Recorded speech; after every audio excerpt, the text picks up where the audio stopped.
年的总统大选1月13號要來投票，民眾黨的黨主席郭文鐵甲鴻海集團的創辦人郭台銘，敢有可能來角動呢？外界攏真注目。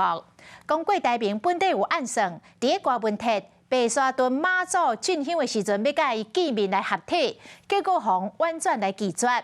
但是郭文鐵講無這回事啦，講郭台銘也無主動要來甲伊見面啊，所以哪有啥物拒絕的代志呢？不過郭文鐵再起講，伊甲郭台銘攏有感情的來往，當時要來見面，等時間到再來講。人家也沒有主動要來求見，那要怎麼拒絕？給他說，我跟他寫說吃閉門羹啊，人家也沒有來，我怎麼給他吃閉門羹？拒絕甲郭台銘佇白沙屯媽祖進香的時做伙，民眾黨主席郭文鐵講無這個代志。那呢到底兩人什麼時陣會見面？郭文鐵是安尼講的。跟他簡訊都有來往了，這種東西就是等時間到再說吧。現在什麼都搞不清楚。好，我們要開會。時間是什麼時候？時間到再說。那時間是？好問題啊，我不知道，你有沒有建議啊？郭文鐵顛倒問媒體建議是講為了合作的代志，風聲講兩人意見不合。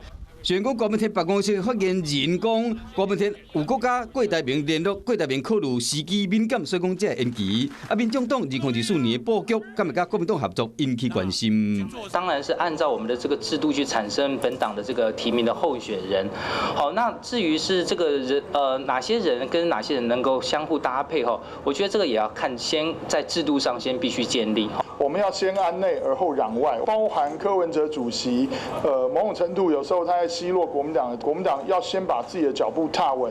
我覺得其他的人，包含民眾黨，才有合作的空間。